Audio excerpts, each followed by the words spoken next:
Swagger on point when I step in. Signs in the air for the gang that you're repping. Don't get brave when I'm stepping in the rave. If you show man love, everything's okay. So looking for a lively rave to have fun in. If there ain't girls in the place, we ain't coming. Middle finger up to the Jake, stepping in with the gang. Please tell the police they can't come in.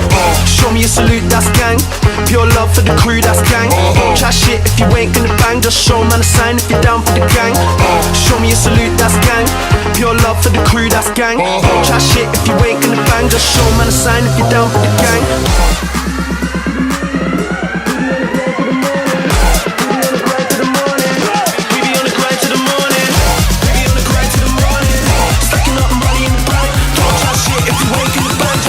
Sign if you're down for the gang. Can't fuck with the gang, we don't fucking pretend. We be busting the clubs, cause you know that we can. Can't fuck with the gang, we don't fucking pretend. Still rocking the show, still feeling the flow. Juventini, we are back. This is the Juventinita Back to Black and White podcast. My name's Daniel Lenegro, live from Calgary, Alberta, Canada. And today we bring you the State of the Union, the state of Juve. We got some very special guests on. Unfortunately, we couldn't have one more to make the trio, but that I'm gonna fault that on myself today. There's been a lot of technical problems, but we'll get on to it. Without further ado, Graeme, Roman of Juve Therapy, and Graeme at 1897. Welcome to the show, guys. Thank you very much. Thanks for having me on. Much appreciated. So, it's been a couple days, and I think, well, at least for me personally, everything's settled a little nicer. I got a rant out in the last podcast, so, the nerves aren't as high. What about you guys? How you feeling? Slightly better, but still pissed off. Why losing the cup isn't one of your favorite things to do after all these years? Losing a game. Anyways, Graeme, go ahead. How you feeling? I think I've got most of my anger and frustration out, but I'm sure some of it's going to return on Monday against Bologna. Yeah, it's going to be, we were hoping for a nice 2 quick wins, but as always, Juve fans now know, I guess the newer fans know what we've been feeling for I don't know how many years now, but we can't win pretty, that's for sure. So let's get into the news. I wake up the next day and unfortunately, maybe fortunately for one, unfortunate for Alexandro to be out. It's looking like Khedira might be out for the season from some reports early on. But yeah, Alexandro's going to be gone for, I believe, 3 weeks. So that's a huge blow. That's a huge blow to our club. What do you think? What do you think about that, guys? Alexandro is going to be, the biggest miss. Hopefully it's only 3 weeks, but off the top of my head, I think that's going to be 6 games he's going to miss. We've got 2 games per week. So, we were already stretched and lacking in depth for the full-back position to begin with. And now we've only got 3 guys, Quadrado, De Sciglio and Danilo, that can play in that position. I'm not going to count Matuidi because Matuidi is not a fullback. Matuidi is a midfielder. Yep. Yeah, Graeme. When you look at the injuries, we've got Meret Demiral, he's injured. Chiellini injured. Khedira injured. I know, I'm not his biggest fan either, but that's one less midfielder we can rely on. And of course, Gonzalo Higuain's out. So we've pretty much only got 1 striker as well. Yeah, Roman. The worst possible injury was the day after the game, because Alexandro has probably been the guy that we could rely on 100% this season. Yep. Probably, unfortunately, the only natural left back we have in the club. We'll probably get back to the management and bashing them and so whatnot, but we can blame ourselves for this because our own Luca Pellegrini that we bought is playing for Cagliari. Could have played as a left back for us, but no. So we left with Alexandro, and of course he played a lot of games. It does not justify the fact that he just got injured because, there was so much dead period now for 3 months, you know. So of course, it's unfortunate, and the injury, the way he got it, also is rather. It's not a muscular injury; it's more of a sudden, unfortunate injury. But it's so typical us, you know, get the injuries where we don't need them, and unfortunately, it happened. But I mean, I don't think that Sarri thinks about this so much. I think that actually he will decide to go with, for example, Danilo on the left and Quadrado on the right, or maybe even Di Giglio will slot in somewhere. And of course, Khedira, as you mentioned, also is out injured for the season. I don't see it being an issue other than that Graeme just mentioned, that the fact that we have one less body to use. But that's about it. He's exactly what it is. He's just a body to use. And unfortunately, now he's out for the season. Yeah. Yeah, so let's take it a step back, actually, you know, before we cover anything else, some of the comments that were made. But I want to hear your guys', you know, again, it's been 2 days.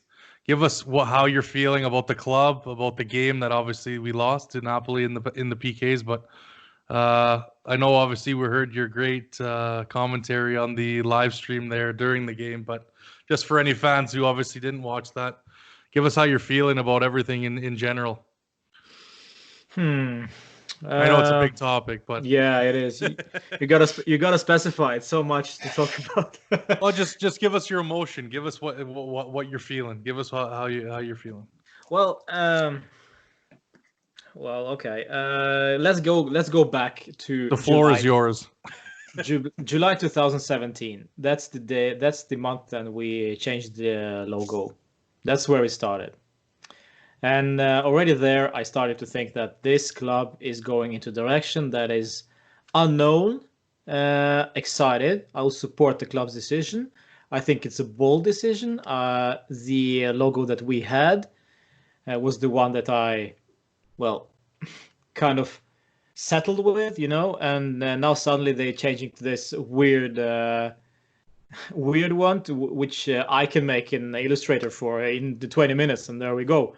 But here we go. We have this logo. So, and then just almost exactly later, a year later, we signed Cristiano. Nobody thought about this. Nobody even dreamt of it in January or even in March, you know. But the rumors were there in May and whatnot, and June even. And then suddenly he arrives at the J Medical, you know, and I could not believe it. I was so proud of my club. We peaked at that moment. I felt that was like a Champions League victory for us, you know, at that level, because we signed the best player in the world, and in Italy, you know, and it's not a small deal in Italy to buy this kind of star, you know. So for sure, I was excited, and then it was like expected Champions League, because we signed Mr. Champions League.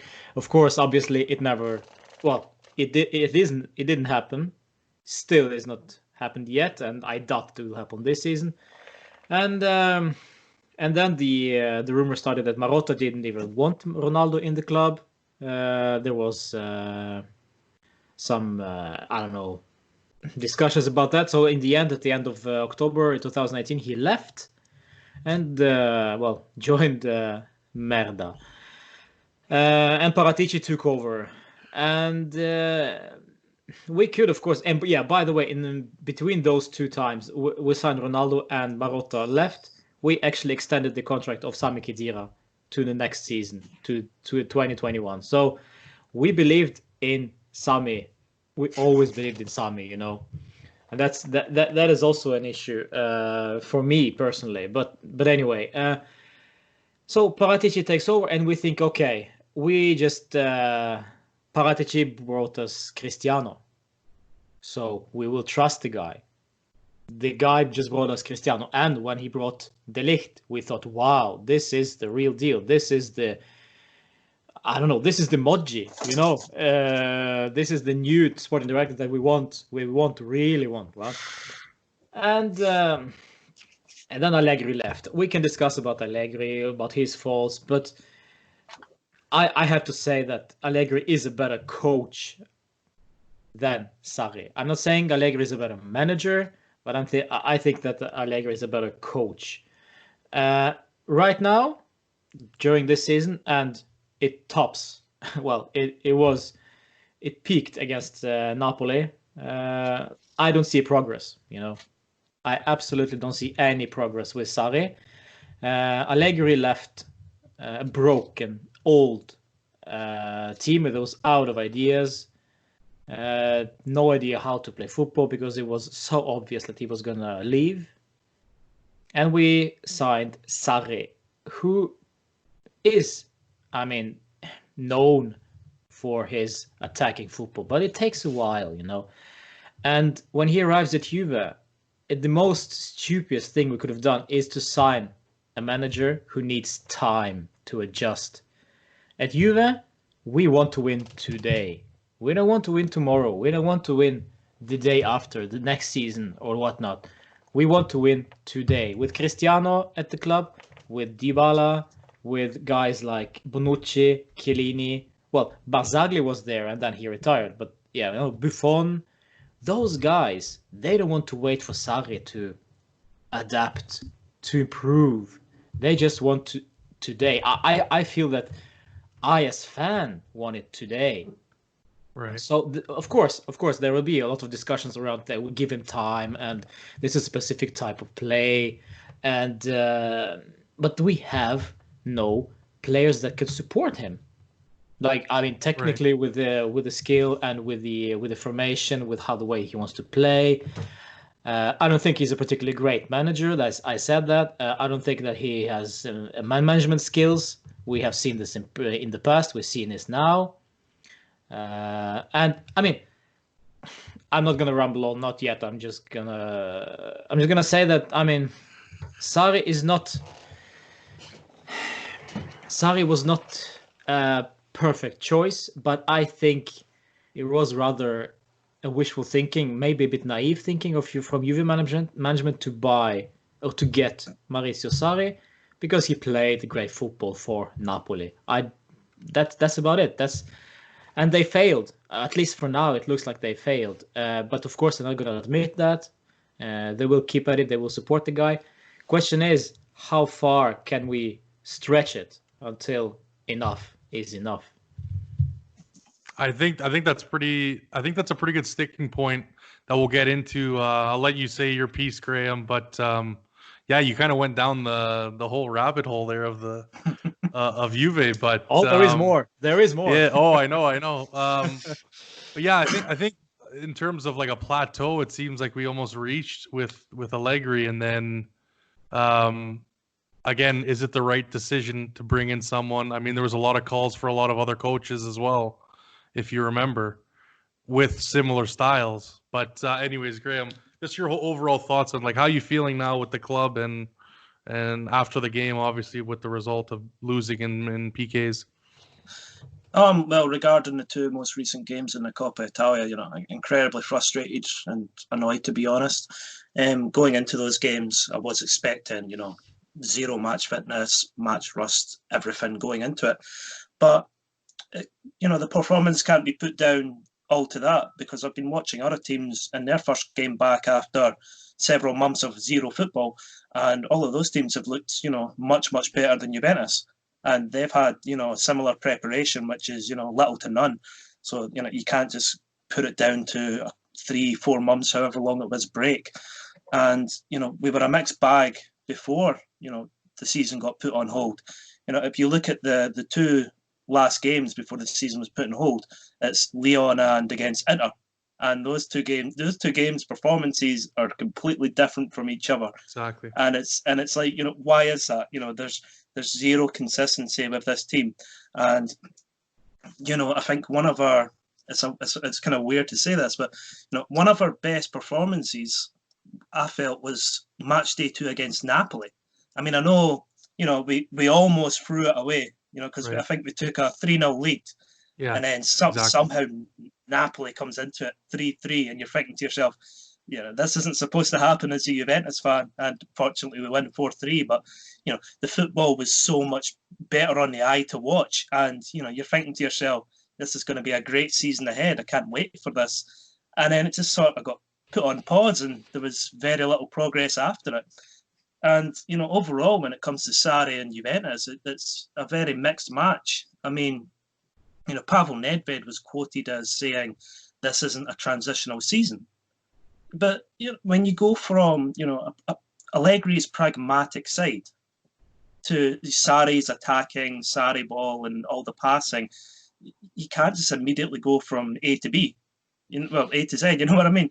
It's like Exactly. there's gonna be a bedding in phase, and you got to give the guy time, and you got to give him the right tools to work with. I mean, I kind of put blame on both ends when it comes to the way Juventus are right now. Probably more so on the board, because they're the ones that are supposed to have the long-term thinking. Every football manager's thinking, this is a good payday for me. I'll get a good wage. I'll join this club and let's see what where I can take them. Football managers and players, you can be sold off or released from the contracts at any point, really, if the club deems it. But to bring in a guy like Sarri, with players like Matuidi and Khedira, who are 9 times out of 10 in the starting 11, it's just not going to work. And we've seen it time and time again. It's not worked. Yeah, and I think that Napoli game brings up a good point. We looked at it as, well, this is going to be the new way, and there's a lot of hockey teams in the 80s who would score like 9-10 goals, and defense wasn't really anything to laugh at or to appreciate, excuse me. But it was like, okay, well, we're going to let in a lot of goals now. This is going to be this new open style, a lot of passing. And then we just got in this phase of just injuries. Ramsey wasn't fit. Douglas Costa got hurt. So that kind of was, and then we were in this ever-evolving loop of trying to put out a formation that's obviously going to be acceptable to Ronaldo. And yeah, again, I'm still shocked how we beat Inter twice. I asked that in the last podcast about how we went without any fans. And again, it wasn't a great game. I don't know how much you guys remember about that game, but it didn't seem like we were world beaters at that point. But it was a lot better than what we had seen, again, like you said, in the Lyon match. So again, with Sarri and the management, you have to keep a long-term view, like you said, Graham. There's no excuses when you knew that the fans and the media were calling for Allegri's head, and you decide to wait till the last game to go, and in June to bring in Sarri, and then to tell him, okay, well, can you handle what we have? Can you basically be Allegri? That's, in my opinion, that's what happened. It was like, here's your players. Can you do it or not? Sarri being probably a proud guy saying, oh, fuck yeah, I can win. Now I'm finally getting some money and some top class players. Now I can do some damage, right? So again, I find there's been a lot of calls now for his head. You saw him in tears, obviously, at the end of the game. I think it means quite a bit, not necessarily winning, with the obviously the talk that's been out there about him not winning really anything besides the Europa League. But kind of, let's look into how he is, obviously, as a stubborn coach and what do you kind of like out of what he has to bring? And necessarily, was it wishful thinking for us to go, again, like you said, A to Z, because a lot of fans wanted Guardiola. Like, is it any different now if we bring Guardiola in with these same crop of players and a guy who necessarily needs, $500 million to build a squad that really hasn't won the Champions League yet at Man City? And yeah, whoever wants to take that one. I mean, I think Pep Guardiola was he was a bit of a pipe dream last summer. I mean, the amount of money you would have to pay him before even taking into account transfers coming in, and we've already. I was all for Ronaldo signing. Like, I'm pretty sure every Juventus fan was delighted at the time, and none of us would have said, don't sign that guy, keep him away from my club. But I do think having like Ronaldo's, very high wages on the wage bill has, it's restraint. It's restricted who we can sign and what we can do. Because you'll see, the theme so far has been we make one big signing and a couple of signings around it. We got Cristiano Ronaldo the previous season, and then this season we got De Ligt, and both of those felt like they came absolutely out of nowhere. But I don't think they've done that good a job of building around them. And, with a guy like Pep Guardiola, he would look at the squad and he would immediately identify what he needs and who needs to go. And I'm pretty sure one of the guys that would need to go is Sami Khedira. But then the problem you have is who signs him? Who's willing to spend money on him and give him wages? And we had this problem with Mario Mandzukic. Now, right. Mandzukic is one of my favourite players. I loved him at Juventus. But once we extended his contract and gave him a wage raise, we weren't going to get rid of him. No one was going to buy him. And what I was reading at the time was, there was clubs interested in him. I think Manchester United popped up, but no one was willing to match the wages that he was on at Juventus. So, we were stuck with him until January when I think he left for Qatar on a free transfer. So there was zero profit made on him whatsoever. And it took him to actually just leave to Qatar to get rid of him and get those wages off the wage bill as well. And I think that's what's going to happen with guys like Sami Khedira.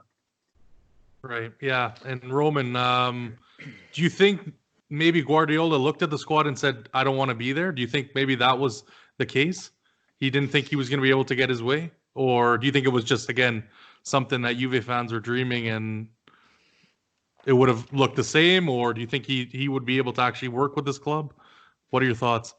Well, I got to say, when Ronaldo came, I think everybody thought that if Ronaldo is a Juve now, everything is possible. Ronaldo arrives, well, why don't we go for best coach in the world, arguably, Pep Guardiola? Right. Why should we stop with Cristiano? So I think many of us, me included, also were kind of hooked to that thought that Pep is gonna be a Juve manager sooner or later, and I still believe it. I still believe he will come because we are the biggest club in Italy, and right. He obviously played in Italy. He has this. I don't know. There are some rumors that he wants to win in every big league.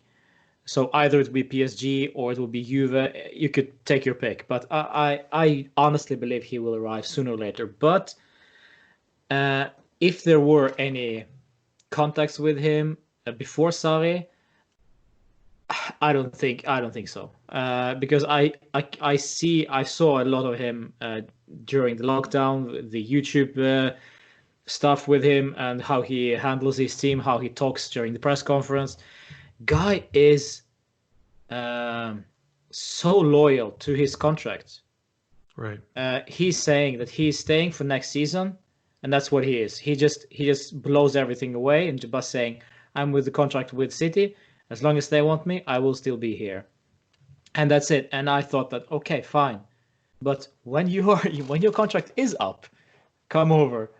That's what I'm thinking. So next summer, this summer after next summer, that will be interesting to see what happens with Pep. Should he arrive? Let's say he arrives. Okay, let's be crazy. Let's say he arrives tomorrow. Right. What happens? I can say right now that he will.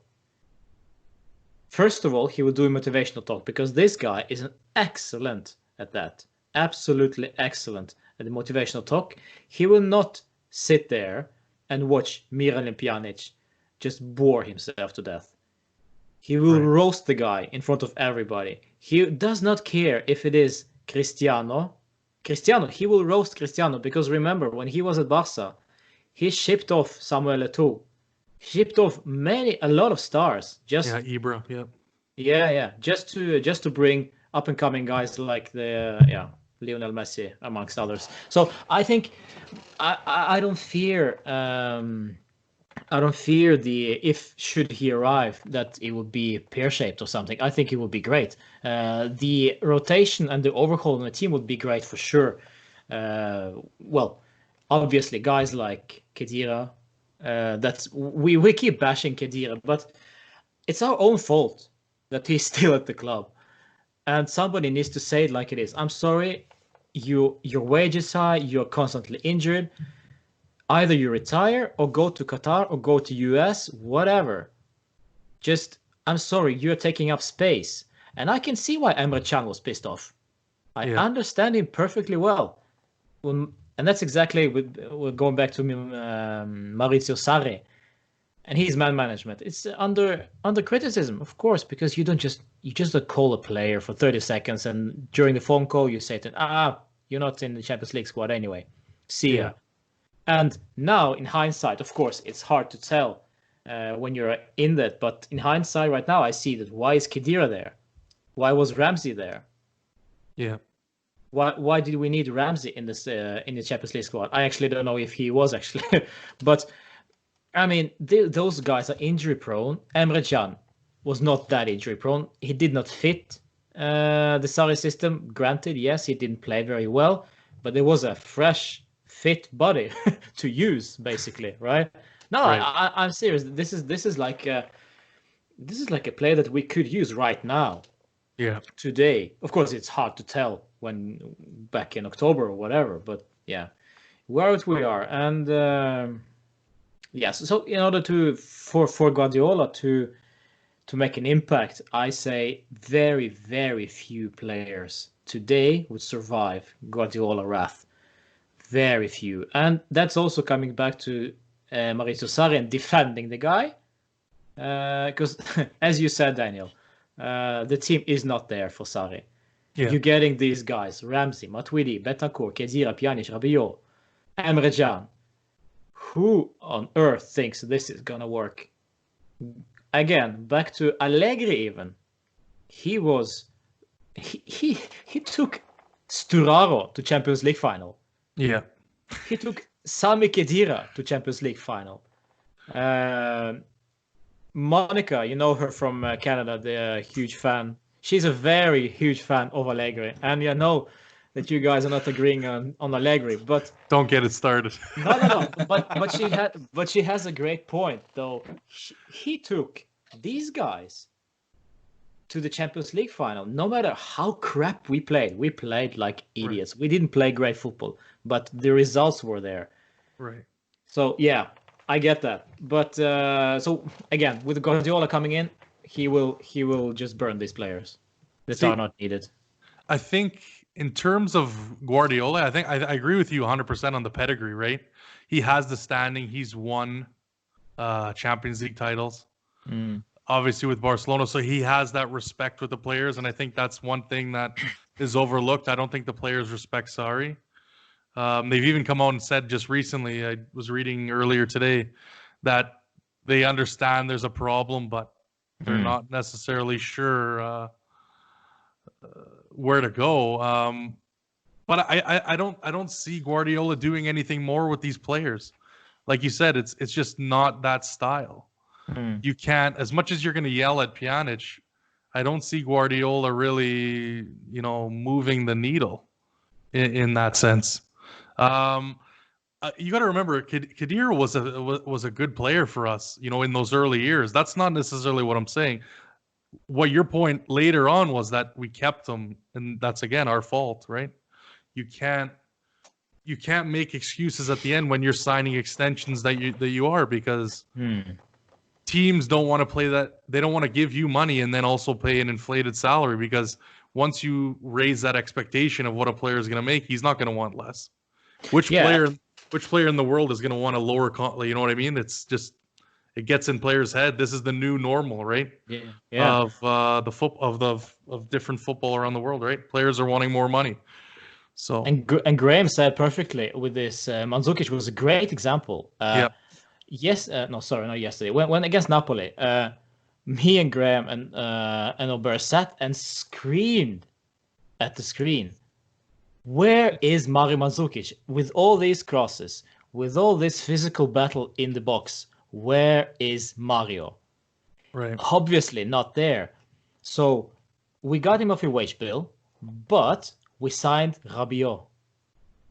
So why did we need to sign Rabiot when we actually ended up giving Emre Can a pass? You know, okay, so it was a great plus Valencia, right? He came on the free and we sold it to Dortmund. Granted, yes. But is it worth it? Yeah. Right, Well, right we do now, we do right we now do a it's- merry-go-round, right? Like Yeah, we were exactly. talking Yeah. before. It's a merry-go-round. We basically, like Graham said, we buy that one big signing, make a couple, and then what we do is we do this merry-go-round of who comes in and who goes out to make the books work.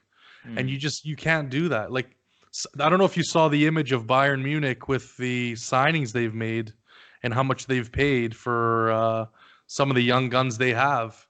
It's almost like Real Madrid. It's reminding me of what Real Madrid did before they went on that run for 3 consecutive. They bought players smart, and I think we can get into the management right now and kind of. I think this is our major our shortfall is because of our management. And I mean, I think a lot of Juve fans are very scared to criticize after winning all. Like it seems like it's this mentality we're getting into that we can't touch the management because we've been perfect. And I've said it multiple times on previous podcasts. What happened yesterday should mean nothing to these guys. You have to be continually improving because other clubs are not waiting for you. The Real Madrids, the Barcelonas, the Bayerns, they don't care that you're winning, that you're resting on your laurels. You have to keep improving. And that's something that in general we haven't been able to do. We've basically had to play with the books to give away the guys that we're needing to put out a great squad on the field. So again, Graham, I don't know if your thoughts about kind of this mentality of don't say anything because we're doing all these great things, we're winning all these trophies, and now it's kind of, again, like I said, I believe it's plateaued, and the players are checked out. So. Well, I mean, you've all heard the saying, winning is all that matters. But it's interesting, just to touch on what Roman, brought up about Emre Can. Like, Can is a great example of Juventus' entire strategy when it comes to the transfer market. And, I fully believe the main reason that Can was sold off to Dortmund instead of a guy like Matuidi or Khedira or whoever, Can arrived on a free transfer. So we sign these guys on free transfers. Rabiot is going to be exactly the same, by the way. Right. We sign them on a free transfer with the entire idea that we can sell this guy on for a profit and it will go on the books as a pure profit. Because that's every time you look at the guys that we sign on free transfers, at some point they get sold on for a profit. I mean, Paul Pogba, he probably wasn't brought in with this idea because it was a completely different Juventus back in, 2012. Right. But, he arrived on a free transfer. That was a good deal. Guys like Pirlo arrived on a free transfer pretty much because we couldn't actually afford to sign proper top-class players that were already discovered. And, Pirlo arrived, from a bad season with Milan, played by injury. But once we moved on from there and we saw what happened with Paul Pogba with the profit, I think the management, a light bulb went in their head and they thought, hey, we can sign players for free, pay them good money and sell them on for a profit, and look at the business we are doing on these books. Yeah, the money bags fell onto the table. Exactly. And I don't necessarily think they just do it with free transfers, because if you look at Spinazzola and I think Pellegrini is going to be a perfect example. I think that's going to happen as well. I think the only time he's going to hold the shirt is at the press conference. And even look at the youth players. Like I believe we had Pereira a few years ago, and I thought he did pretty good in some of the summer tournaments that we had. But they don't give these guys a chance. It's just a money making operation. Like we're churning out euros at J Corp headquarters over there. Like it's strange, Roman. Yeah, the perfect example is Romero, who's playing at Genoa today. Yeah. We signed him for what? 20, 30, I don't know, somewhat huge money actually. But immediately we shipped him off to Genoa, and he's a talent, but he's not a great talent. So he will never ever, I can say this right now, I will be surprised, very surprised, if he ever plays for Juve. We will use him as a bargaining chip alongside somebody else. in order to get some, I don't know, Zaniolo or whatnot, Tonale, whoever, right? Just to like use the guys. So they are just essentially not players for us. They are assets. Yeah. And this is what we're doing right now. This is J Corp, yeah. I mean, seriously. Unfortunately, that's the way it looks like from the outside. We get free transfers, we sell them on. Of course, high signing on fees, high salary. And then when we actually sell them, well, we end up with nothing because we still need that type of player, you know, in order to play football. So right now, Mandzukic would be a perfect example. Also, when Mandzukic was exiled, so to speak, Maurizio Sarri was asked about it. What's up with Mandzukic? And he's like, "No, there was agreement with the club." Okay, that's it. And he leaves in January. And today, now, of course, Higuain is not going to play every single game. So we obviously need a prima punta or as like a striker, you know? Yeah. True striker. We badly need it against Napoli. Even Sarri himself said that. He needs a striker. He doesn't have a clear striker. That's why Milik rumors are all over the place right now. Because we actually need a striker. But hey, you had it. But you just gave him away because of this Plus Valenza shit. Yeah. And it's amazing. And what they'll also do is, if you look at those swap deals, they'll inflate the price. So if let's say we're gonna swap two players, they'll set the price. They could set it at 50, 60, 70 million, even though they're not necessarily paying that. And the numbers will balance, right? It's a weird thing in football that this is allowed. I almost hope that some of this stuff goes away. Like a lot of the those co-ownership deals are just ridiculous, and I think this is kind of the evolution of what happened with that. And you touched a little bit on the Primavera. Yeah. How many players right now today we can say can play for the Juve? None. Zero. None, yeah. and why? Because we are. That's also a big problem, right? With having such a big club, we just getting players from somewhere, France, whatever, and we have some guys that are itching to play for the first team. Right. Of course, not good enough. Granted, yes, but give them a shot, you know. But do we know though that they're not, like, I know we talk about, like you said with Romero, like I think we got to start giving these guys a lot of opportunities, like the Ajax model, like they built up a mindset that just keeps, like, the style doesn't change, but it allows you to, you know, build the players the way you want them. That's the thing. We don't wait. Yeah. That's the thing. We buy players to win today. Yeah. So if we are Ajax are building, like Dortmund. Perfect example also. They build over a couple of years. Trent Alexander-Arnold was playing for Liverpool. Couple of years before he got very, very good. Yeah. Right now for Juve, I mean, zero players from Primavera can get into this team and actually do something. Pogba was the only example that is like exception, you know, because this guy was so talented. He started at I think he started at some games for Primavera, I don't remember, but then he started to play for the first team, and it was like, wow, this guy is cool. This guy actually can play football. Yeah. It would never happen today. It would never happen today, unfortunately. Yeah. I mean, when you're talking about clubs like Dortmund and Ajax, you know, you have to keep in mind, like, their whole entire financial success is based on selling players. So, you know, the teams like that are going to focus on their youth players and who they've got, and they're going to try and develop them. Whereas, like, clubs like Juventus, you know, they think to themselves, we just want the finished article right now. I mean, Daniel touched on it earlier when he mentioned Bayern Munich, and you were talking about the players that they've signed. Well, you know, one of their current wingers was signed from Juventus, Kingsley Coman. Yeah. And he's not one of the best players in the world, but he's pretty good. And he's only 24 years old right now. And we sold him in 2016 or 2015 for something like 20 million. And he'll go for a lot more than that. But at the time, we looked at him and we thought, you know, we don't give him minutes. You know, what's the point? Get rid of him. and now he's turned into a player that most clubs wouldn't mind having him on their team sheet. And we've done that too many times. I mean, we've done the same to Moise Kean. We sold Moise Kean, and we forced Mandzukic out.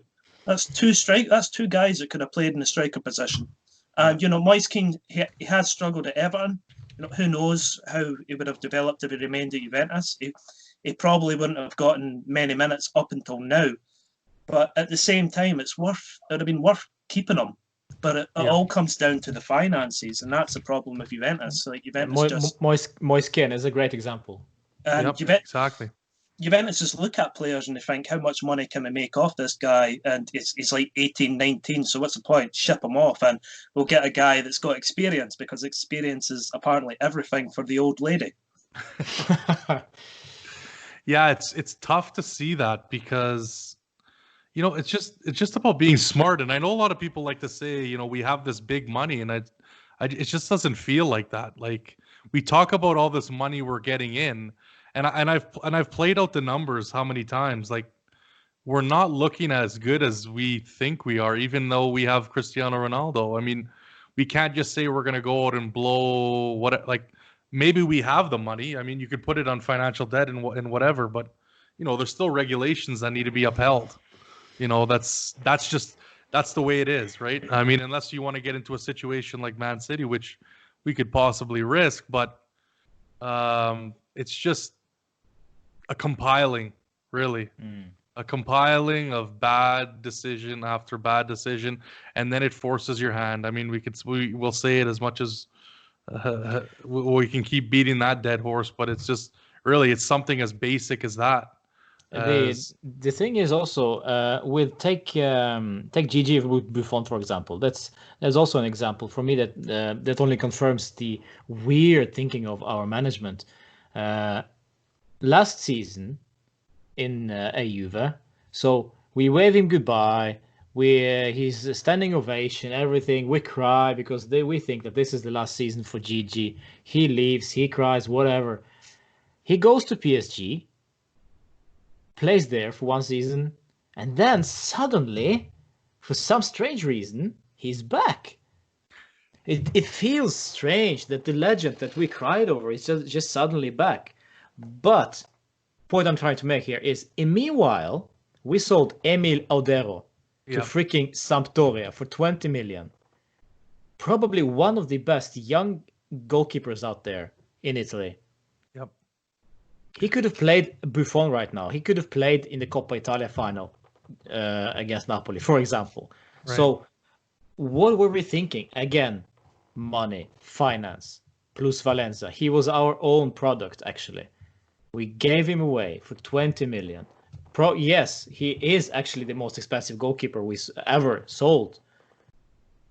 But again, finance trumps everything, it seems. Mattia Perin also. There was like nonsense, right? There's so many weird stuff. I think a silver lining I want to say about Allegri, though, is he almost gave them the keys to start all of this. Like, you look at it, Kingsley Coman is a player that necessarily isn't a guy that you can throw in wherever Allegri wants at the time, right? And it didn't seem like they jived, right? That's kind of the reason why he went. You look at a guy like Moise Kean, again, prime example. Allegri was the guy that could put anyone anywhere and somehow make it work. That's what I get out of Allegri. And at the beginning, I think our team was pretty stacked with him. Obviously, as much as we like to say about Khedira, but I think Khedira was he was almost in his prime, you could say, or maybe a little bit towards the end of his prime when we first got him. So I wasn't too shocked that we made it to a final. I think it was we had still a lot of players there but look at even Dybala. Dybala, was he not on the bench for most of his first year, if I recall? Yeah. Paulo Dybala, he was on the bench for the first few games because I still remember that. Probably helps because Roman's wearing the shirt from that season. And like we had really bad results at the beginning of the season, and Dybala was a big signing, and he's starting on the bench, and Allegri was giving it the whole, I want to ease him into the squad, and he would come off the bench and he would score. I believe he scored his debut goal against Roma on match day 2. I'm pretty sure we lost that game anyway, and Dybala forced his way into the team because he was scoring goals and performing well, and it got to the point where Allegri had to play him. Exactly. Yeah, it's crazy how good we've been, and that's where I question the league. And some people want to say, no, it's not that easy to win. I've honestly thought of the past 5-6 years they haven't been stretch of walks in the park, to be honest. And when you don't get that competition, and I think this year now it's showing where now a lot of these teams are pushing, and they're pushing hard. You look at Merda, I mean, that midfield is going to look quite scary. As much as people want to laugh at their success now, I think that's going to give us a real problem in the next few years if we don't really change this. And remember, we created this. We created Yep. this. We gave them Conte. We gave them Marotta. Basically, Conte was Juventino. And how much he can say, how many times he can say that he's a professional coach. Come on, man. You don't go to Merda. But still, you did.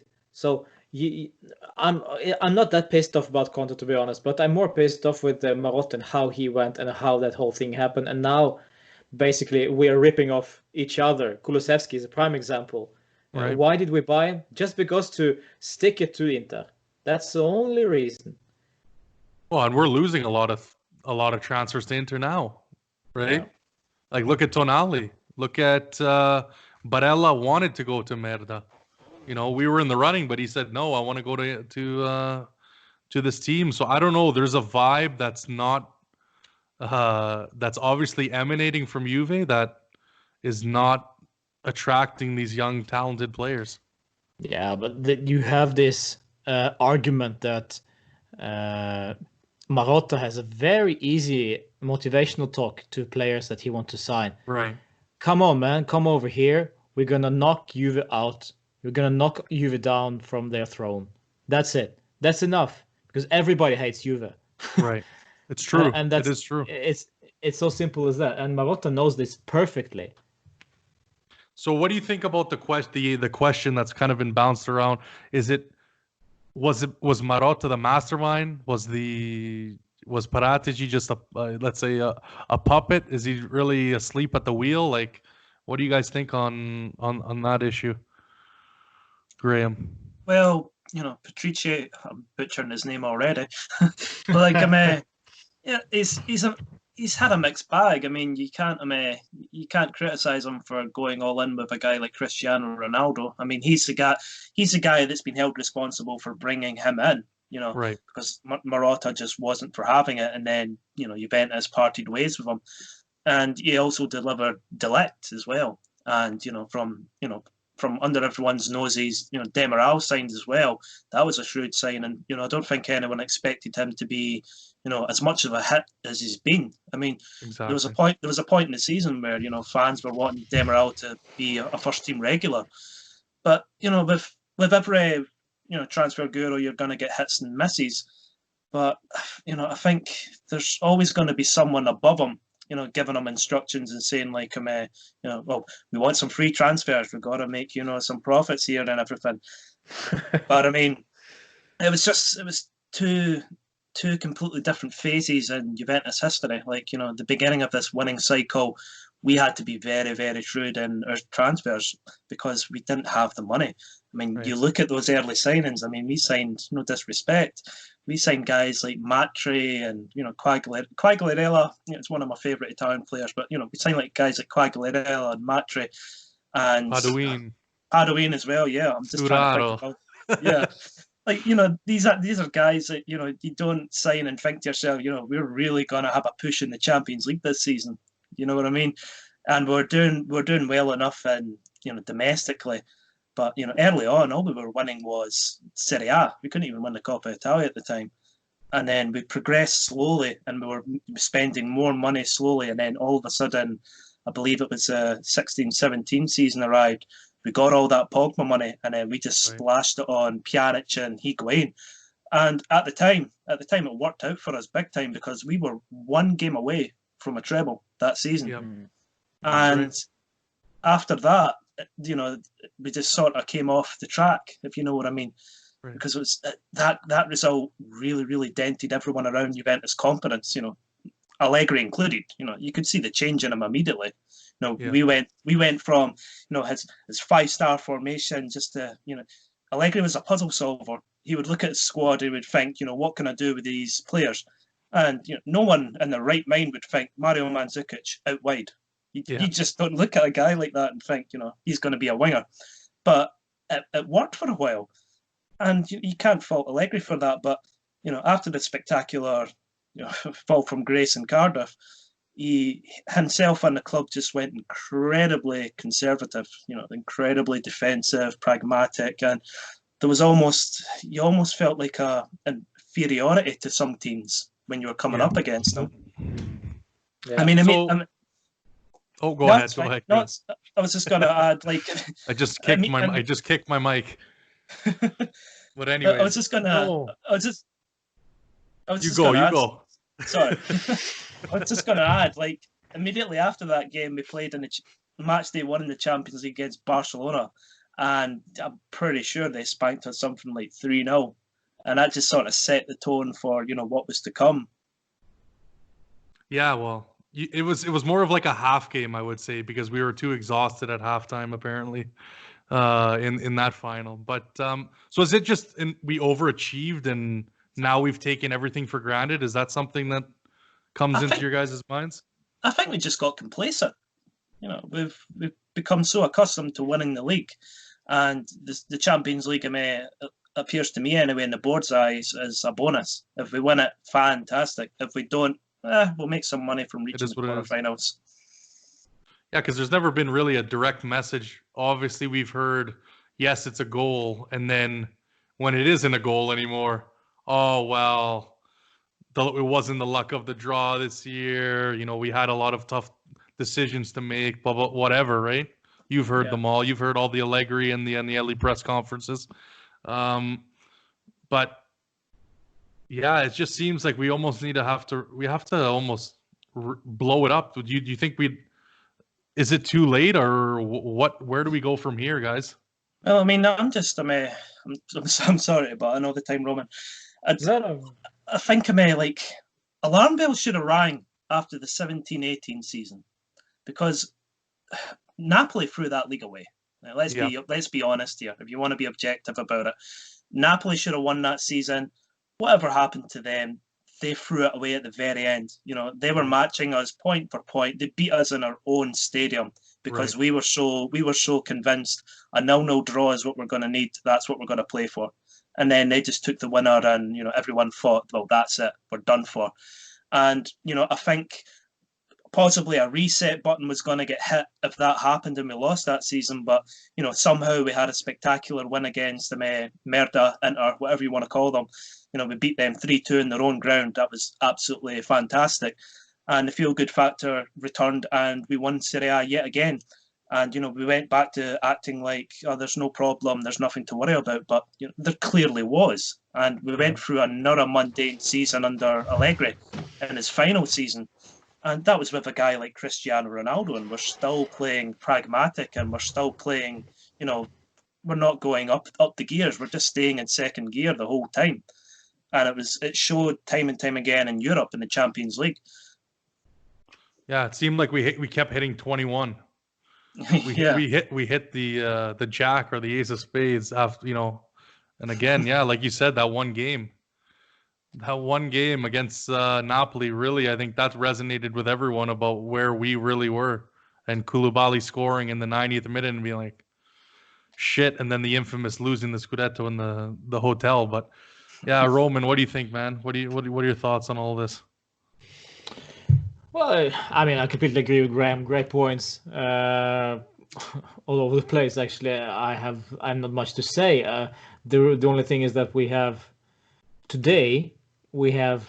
Cristiano Ronaldo on the pitch, and that's the problem. I agree. Today, and there was start of the problem last season with Allegri. It never figured it out. Ronaldo took his time before he got to started scoring. Remember, he started as a striker against Kiev away in his first game. It did not work. Yeah. That was his first game in Serie A. It didn't work, and then later Cristiano came out and said, this is a really tough league to play in as a striker. Much harder to score in Serie A than it is in La Liga, Premier League, or whatever. And the guy, we can call him whatever he likes, but the guy knows his stuff. The guy knows how to score goals, no doubt about it. So I believe him. We know this also. Serie A is a defensive league. That's always been this way. As long as we have these coaches from the 90s era, there will still be very defensive league. So that's, yes, will be the focus. That was the focus of Allegri. So yeah. And now we see that it doesn't work. It still doesn't work with Cristiano. Another coach, different mindset, but still can't figure out how to use him right. Granted, he has 21 freaking goals this season in Serie A, I think. Yep, that's right. So yeah, he has been good this season, yes, but when things don't go his way, he's absolutely useless to play with. The worst player on the pitch and the worst teammate to have, in my opinion. Yeah, I agree. What was the game I pulled up? Where did we get a red card and we were down in the game? Who did we play this year? And he was essentially just sitting on the center dot the whole second half. Well, probably Lazio, no? Well, yeah, okay, yeah, I think that's the game. You're right. It was when Cuadrado got the red card. And yeah, it was essentially we were two men down the whole.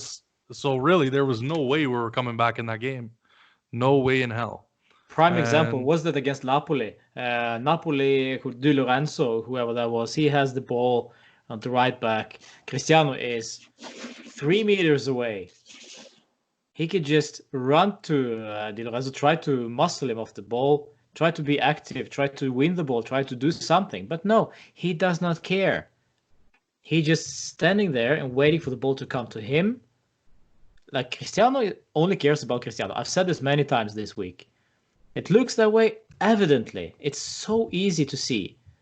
And of course, now today we saw also the comments from Maurizio Sarri regarding the loss in the Coppa Italia final and whatever. I think it was just rumors. I didn't think he said it himself, that he has the players, exceptional players up front, but they are so good with the ball at the feet. No player is there apart from maybe Ramsey, apart from maybe Sami Khedira actually, who are great players off the ball. They know when to make the run, when they know where is the space, they know how to connect with your teammates. They are so few. It's only those two players, and both are injury prone and way not fit for this system. Well, Ramsey may be, but right now Dybala wants it on the foot. Cristiano for sure wants it on the foot. Douglas, same issue. Of course, there's going to be a problem. And Bernardeschi, I don't even know where he fits in all this. So, yeah, it's a mismatch. So really, you look at Sarri then, and he could be telling him as much as he wants. Does that necessarily even going to matter? I mean, he could talk about tactics all he wants, but if you have these players the way we have it now, that's why I say, is it time to blow it up? I know everyone's been talking about win it now for the past 2 seasons now, but what do you think? I mean, if there's an offer for Ronaldo, are we taking it? What do you guys think? I know it's a hot take, and I had my piece last a couple days ago, but you know, something's got to give, right? Like to get out of the place we're in now, you know, the money's got to come from somewhere, right? To be honest, I don't know if it's the right idea. I think it's a good idea to get rid of him, and not because of these problems. I mean, it's just 2 games. Yes, we may be overreacting. Maybe, yes. But what I said it, when he's bad, he's awful. And if we are going to replace Cristiano, let's say we sell him after this season, we must be sure, we must be ready with the plan B, what to do after Cristiano. Because the money probably will not be there. Cristiano will not cost 100 million. I doubt it. 50 at max. Because the salary is super high. The salary is high, and also the fact that he's, 35?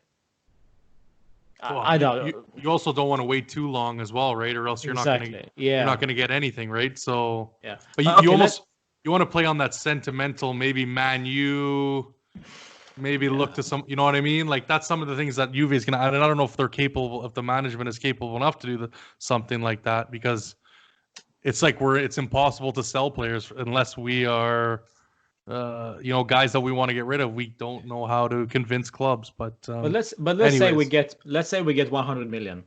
Right. Let's say we get 100 million for Cristiano after this season, just for fun. Who do we get? We need to have a plan for that, for this 100 million before we actually start doing this. Who is on the market? And if they are blowing this money on guys like Milik, guys like who was it? I don't remember the name, but anyway, Timo Werner. If he hasn't signed for Chelsea, I don't know. The midfield is the issue. Yeah, I could get rid of Cristiano and sign a quality midfielder. That would be a better choice for me. I will be actually. I said this on the Juve show with Giuseppe Martina. right. My starting lineup or my squad for the next year. I would sign Cavani, just for the free transfer, just for this season. Right. Just to to like be a simple. 1-year deal, like Exactly. a 1-year deal type. Yeah. Thing. Yeah. Because I know who I want, and he's playing for PSG, and that pisses me off. Anyways, Graham, go ahead. I mean, it's Cristiano Ronaldo's a tough one. I mean, you look at his age, 35 years old, and you think to yourself, yeah, just if someone comes in with a big offer for a 35-year-old, you bite their hand off and you sell him. But at the same time, the guy's been our top goal scorer since he arrived. I mean, I'm looking at the statistics right now, and he's scored 53 goals in 77 appearances, which you see that on writing and you think, there's no way I want to sell this guy. But like Roman said, it depends who you bring in. I mean, I'm always of the opinion, if you're going to sell a player, you need to either bring a guy in of the same level or improve on it. And I don't think Juventus would be able to do that. And there's so many players you look in, always in midfield. It's always the damn midfield. Yeah. You look at the players in that position and you think to yourself, well, I can improve on him. I can improve on him. And if you sold a guy like Ronaldo, you get the transfer fee, you get those huge wages off the wage bill. I mean, surely that's a lot of money to be able to play with and improve the squad overall. But whether we like it or not, the guy has been scoring match-winning goals for us. I mean, he was absolutely garbage against Milan and Napoli, right? Anyone that says otherwise is deluded. I'm sorry, but yeah. And like Roman said as well, when he's not on his game, he gets sulky and he does very little else, and he just walks around the pitch. It's like he gets this attitude where these guys aren't giving me the passes I want. It's their fault. It's not my fault. Fuck this game. I'm not interested. Yeah. And it's nothing new, right? It's nothing new. Yeah. We should know perfectly, because this is the shit talking that we gave him when he was at Madrid. So, I mean, he's definitely, when he gets in his moods, it's nothing that we're missing, right? I mean, it's something where if he doesn't get his way, you're gonna definitely know about it. But if we do sell the guy, we need to bring back the grinta we had with Conte, the grinta we had with Allegri in the first part of his career at Juve. Rav on Twitter, he said it perfectly today. The grinta was put back into the squad by Conte, who, for whatever other faults he had, knew what Juve are. Allegri maintained that to an extent. We are now at the point where the team is bloated on huge money and uneven. Too many egos, not a collective. And that's a perfect tweet. This perfect example of what we are today. We are too many egos, Cristiano being the greatest, but not the collective. So if we get rid of the greatest ego we have, yes, we will probably lose money. We'll probably lose the merchandise or marketing or whatever, the Instagram likes or whatever. The Cristiano Ronaldo fanboys, go. Take them. Take him, yeah. But what we could get in return, we need to be smart about it. And I'm not sure that our management is smart enough to get back that grinta. Maurizio Sarri for sure is not that manager who could bring that grinta back. And this is why I think, going back to Pep, that Pep is the solution there, because I believe that he can do that. I think we just stepped too far. Like, we didn't need to go as far. We didn't need to push the goalpost as far as we needed. Like, we thought we needed to make this this wholesale change in ideas, where really we just need someone to get in there and be like, let's get fucking going again. Like, we needed like almost a Conte personality, and that's why I was really in favor of him coming in, because the fire was out, right? We really everybody was down again after Cardiff. It just seemed like it went downhill or plateaued in a sense. But yeah, I think that's something that definitely needs to be considered. A lot of people think it's crazy with this Ronaldo talk, but I think you have to look at all the options. It's too critical nowadays with this club. And remember, we need to think about the club. The club comes first. The Juve, the badge comes first. We don't think about Ronaldo, how many goals he can score, how many Ballon d'Ors he will get. I personally do not care. I care about the Champions League trophy that we need. Yeah. I care about the next Serie A title. I care about the Coppa Italia title. Well, and we've gotten to the final without Ronaldo. You know, that's the indicate as much as we think there's an overachievement there. We still got to the final, so it's nothing crazy to be. Now, winning it is another thing, right? And I don't want to get into those two finals again, but you know, it's no thanks. Yeah, exactly. We'll keep that one for another day, but yeah, it seems like we just need a kick in the ass, really. And like right now, sorry, go ahead. No, go ahead, Roman. I mean, the thing is also with Ronaldo is he is destroying the offensive lineup for us also. I think Dybala is struggling, to be quite honest. We cannot find his strengths in there. I don't think he's good from the right. I don't think he's good from the left. I think most certainly he's good in the center, right in the box, in the middle of it all. Right. This is where he should be. Because cutting inside from the right, that's what everybody thinks he will do. He'll be one-trick pony in the end. Douglas will probably be a bit more flexible, playing on both flanks, but he, one, injury-prone, and two, do not understand tactics. We saw that. He's a Brazilian who can dribble, and that's it. We need to know about it. Neymar is a prime example. He doesn't need tactics. It's just go and play, have fun with the ball, and that's fine. But do we need that? With Cristiano, he just destroys everything going forward. He suddenly is on the left. Then the next second, he's in the center, trying to muscle his way into the box, waiting for Alexandro cross. And when that arrives, he doesn't get the ball, he starts sulking. So, and Dybala and Douglas, they're just running around him just to help him out, it seems. Right. And this...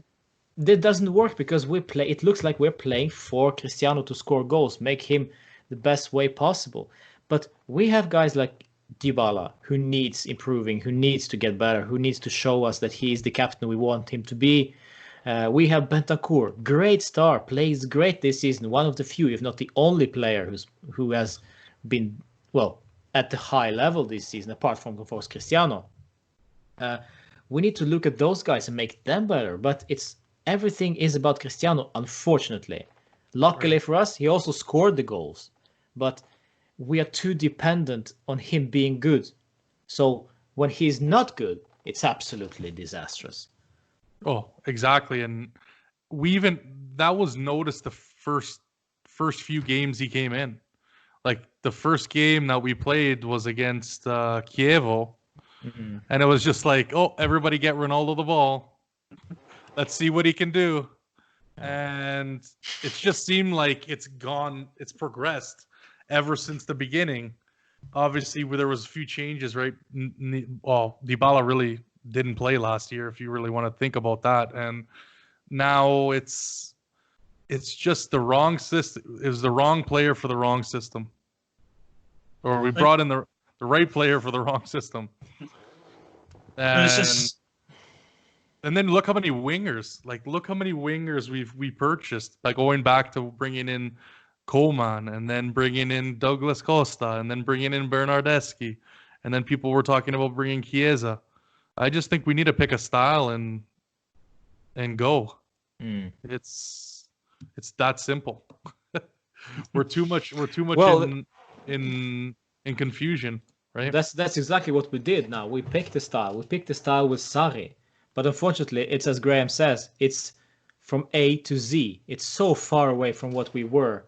So we picked the style that is furthest away from what we did.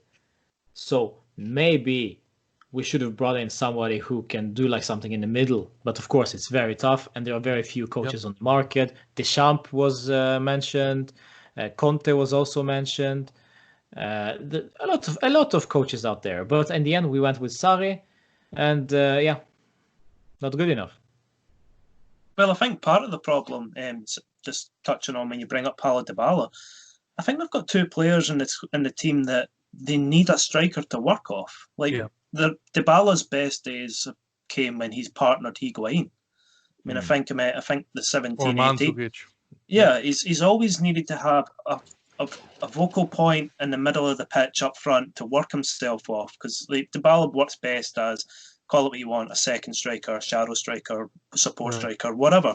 And Cristiano Ronaldo is similar in that, because Ronaldo's best days at Real Madrid were with Benzema. And no one really spoke about Karim Benzema as like an out-and-out goal scorer. You know, Benzema's role was to provide for Ronaldo, like to create space and just let Ronaldo do what he wants and work off him. And we've got both Dybala and Ronaldo starting with each other, and they've got no one to work off, because Dybala doesn't work as a winger and Higuain's not there, so Dybala's got to work as a striker pretty much. Or Ronaldo in the striker role, and Ronaldo does not want that. And this is why I think that actually I thought about this, and at the start of the rumors I thought, no man, we cannot buy Milik for sure. This is crazy money, crazy talk. But think about it, and we actually need a striker, pure striker out there, and there are very few out there, very few pure strikers there who can actually help out. And that's what I'm saying. We need perfect point there, Graeme. We need some player out there who can make other players better, as well as be effective himself. So Milik would actually be an okay choice if it helps Dybala, if it helps, if Douglas Costa decides to stay. I mean, it could actually even help Bernardeschi if he by some miracle stays. It could help a lot of people, and as a collective, it would actually be something. But with Cristiano, it's when he gets the ball, it's 2, 3, 4, 5 touches, step overs, fancy tricks, and everybody just stops and waits for him. And so the momentum is gone, the style of play is gone. It's all about Cristiano, and I'm amazed that actually Dybala, I have so much respect for Dybala staying this season. Yeah. Because, I mean, deep down, I'd be surprised if he doesn't think that Ronaldo is just too big. He's just too big for me. He has all the focus, and I cannot be at my best when Cristiano is there. But the guy loves the club, it seems. He wants to prove himself, Dybala.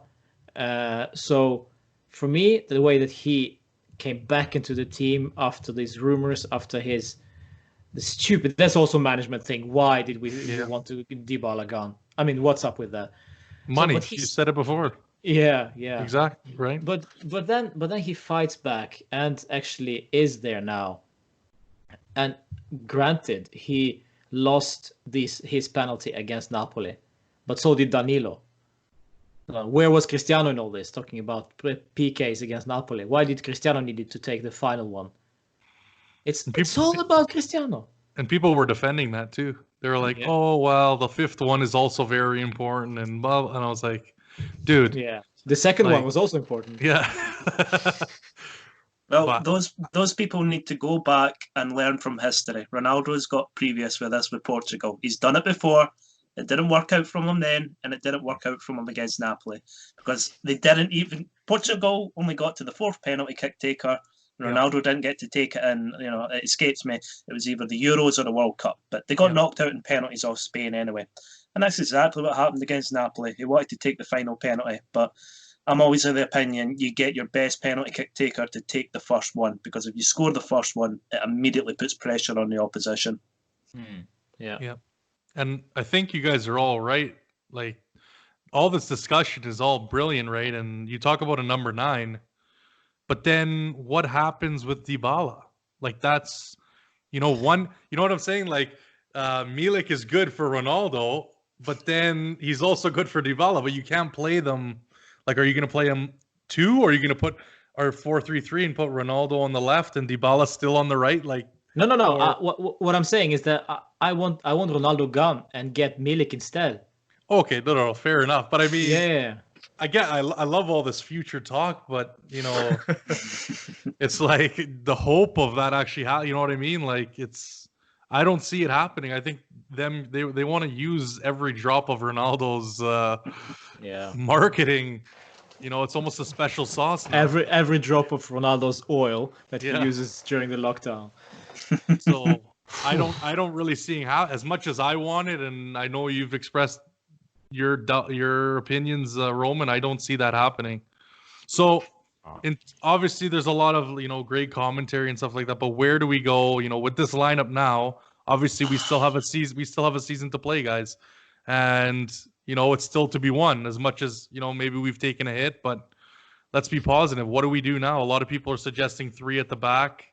A lot of people are saying, putting like obviously you said earlier, Danilo at the left back and then Cuadrado right back, keeping the same formation. Where do we go? What do we do? Whoever wants to take that one first, go ahead.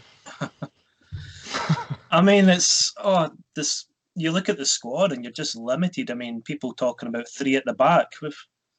I think we've only got 3 centre backs right now. Maybe like we've got Bonucci, De Ligt, and Rugani, because the other 2 are injured. So you've got 5 substitutions to make. So who do you give a breather at some point during the game? Because you need to rotate the guys. So 3 at the back's out of the question, and then you would have You're always going to have full backs anyway.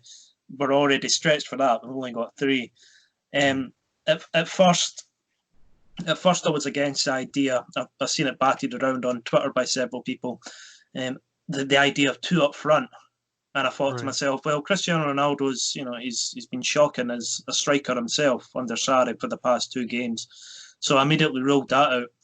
But I found it interesting. There was times during the season, like I think it was maybe during January, February, when we had like a winning streak of games where we were scoring several goals, and Ronaldo was looking like the Ronaldo we want him to be. Yeah. And I believe that was like. I think it was like a sort of diamond in the middle with 2 up front. It's maybe like a 4-1-2-1-2 style formation, something like that. And he was scoring for fun in those games. But then you're left with another problem. You're not going to have any wingers. So where does Bernardeschi, Douglas Costa play?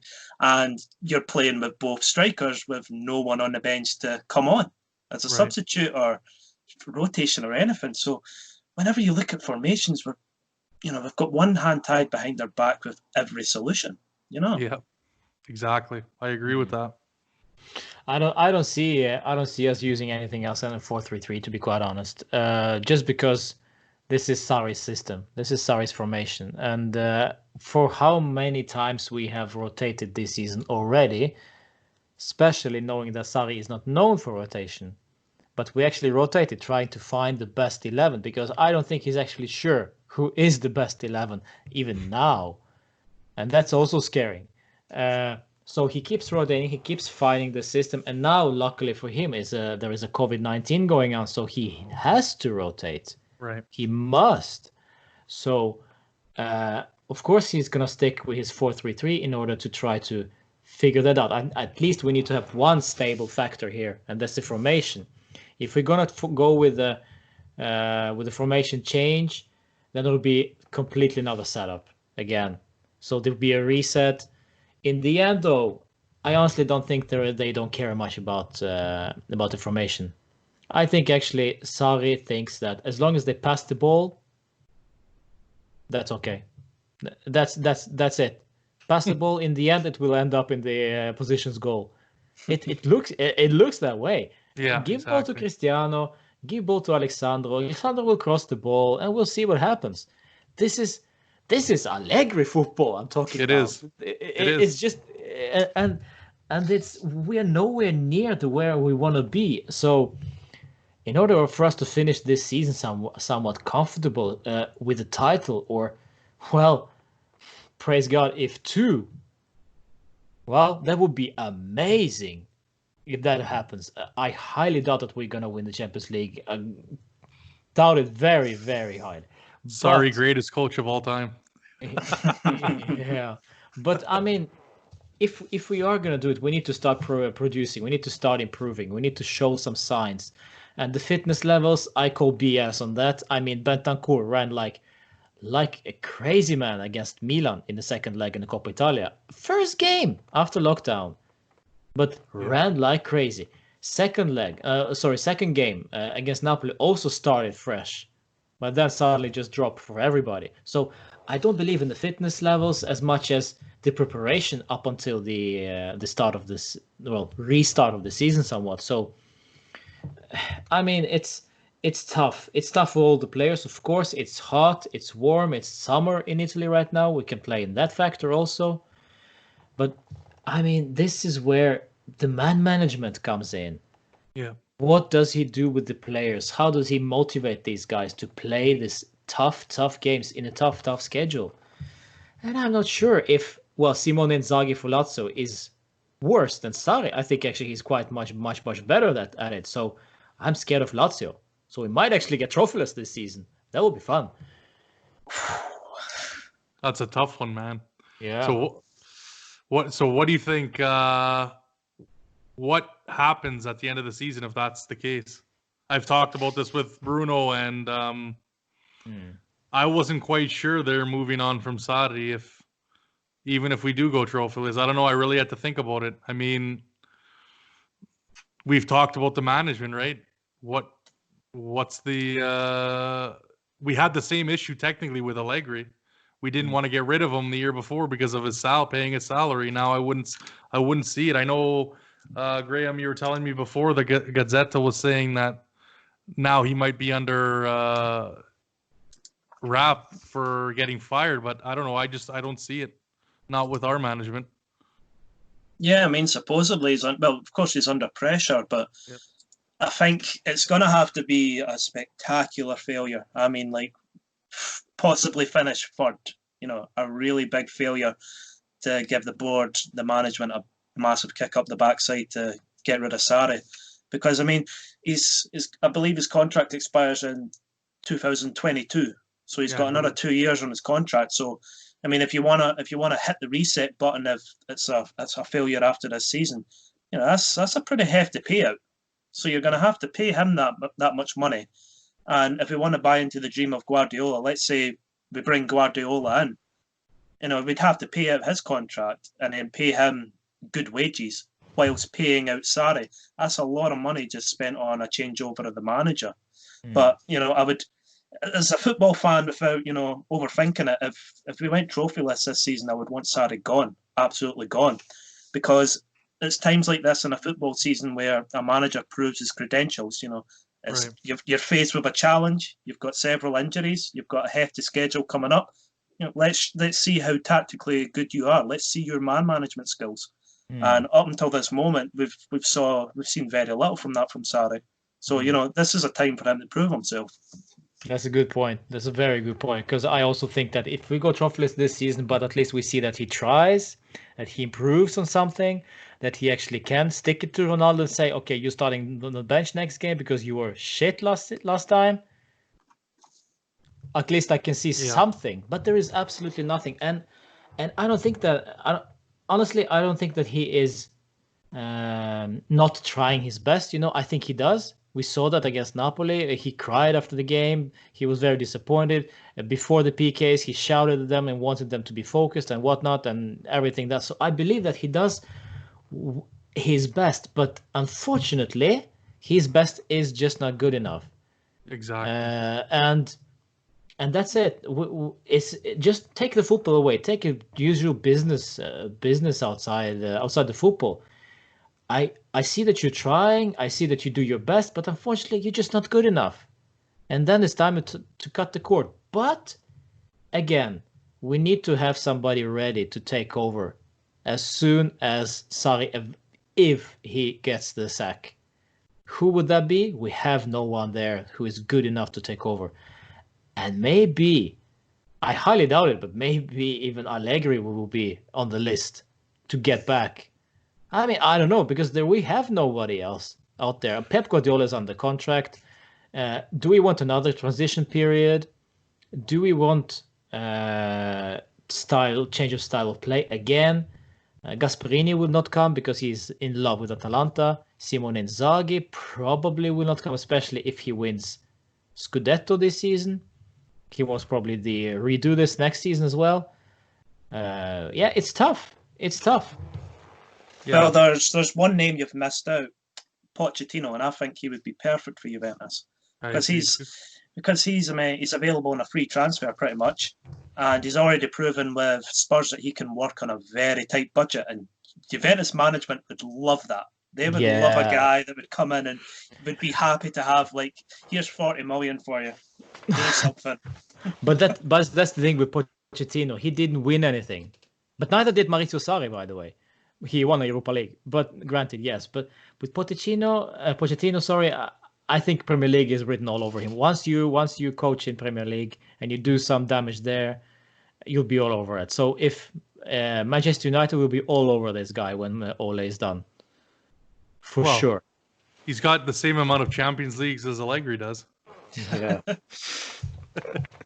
No, I mean, Roman, I think you took the words out of my mouth. He's just not. Sarri is not good enough. He is not good enough. But yeah, no, in terms of options, yeah, we're stuck again. It comes back to the same thing. We're stuck in the middle of basically starting something new, going back to where we are, and we have contracts to uphold. We literally put us in almost the worst possible situation you could be in. You know, there's no.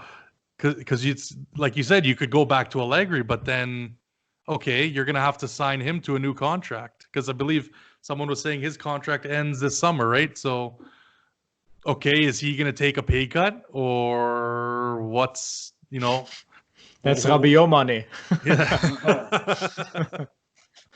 So it's like we're in an incredible fucking predicament. I can tell you that, man. And I think it's just going to be, hopefully we get some grinta out of this team and really see what everyone's made of at the end of the day. We're going to have to see what everyone's made of. And, but yeah, it doesn't look good. I don't know what to say. And of course, players also need to take the blame here. Exactly. Let's take Miralem Pjanic is also a good example. Has not improved at all. We all thought that he was going to be the Jorginho for Maurizio Sarri. We're still waiting, still pending, nothing happening. Even worse than he was for Allegri even. Just not interested, sideways passing, boring and not productive. I mean, I said it earlier. What is it that Miralem Pjanic does that Bentancur cannot do in his position? Absolutely everything. Bentancur is much better at absolutely everything, it seems. And if there are guys out there who are listening and think that Miralem Pjanic is a world-class player, show me some examples. Don't bring up a single, 2 touches in one game for 3 years ago. I mean, I want consistency. This is what we're called world-class. This is consistency. Lionel Messi. Great, almost every game. This is consistency. Miralem Pjanic is far away from world class. Rarely missed a pass, they say. What is this? What game are they watching? This is nonsense. So Yeah, for sure. If Barca want the guy, no wonder we are dealing with Barca for Arthur, because we really need to get rid of this guy. But then again, I don't know. Miralem Pjanic is one. You have guys like Bernardeschi. I don't think that he is. I don't think he also is in the Sarri category, actually. That he tries his best, but his best is far from good enough. So again, why did we sign him? 30 million or even more, maybe. Because he's young, he's Italian, and that's it. Those are your criteria. And an offensive player. That's it. This is why we're also after Federico Chiesa. Young, offensive. He's going to cost you a bunch because of those criteria. And Italian. That's it. Can play a bunch of positions. Yeah, can dive. You know, it's amazing. There's so much, so weird. And but going back to Bernardeschi, like with the improvement of himself, also. I mean, nothing. We tried in different positions, right? We tried him on the wing. We tried him in the hole. We tried him as Mezzala. We tried him everywhere. And, I mean, nothing. Absolutely nothing. So it's time to cut the cord. He will not improve. Allegri even tried him. Doesn't get better. Stop talking about Atletico Madrid game last season. Enough is enough. It's not... this is the only game people are bringing up when defending Bernardeschi. Yep. That's the only game. But Give me another one. That's also another good point in general with the club. Do you not notice now all of a sudden we're not talking about wins, we're talking about these comebacks? That's the new vogue thing. That's what we're celebrating now. It's like, yeah, but we came back 3-0 to Atletico Madrid, guys. Yeah, but you also lost 3-0. I know. Like, I mean, look, guys, we came back against Madrid and Bernabeu, but we also lost 3-0 at home. Like, what? Like, we're giving ourselves credit for the shit that we wouldn't even consider. It's normal. To bash Allegri a little bit for his win against against Tottenham. Everybody is praising the guy for his mastermind tactics. Remember, we were so freaking lucky that we actually won against them. Harry Kane hit a post several times. In the end, when we, of course, started to play super defensive because we wanted to ride out the 2-1 victory, we played so defensively. We were lucky. Gigi was there, maybe. I remember. I think Gigi, yeah. Yep.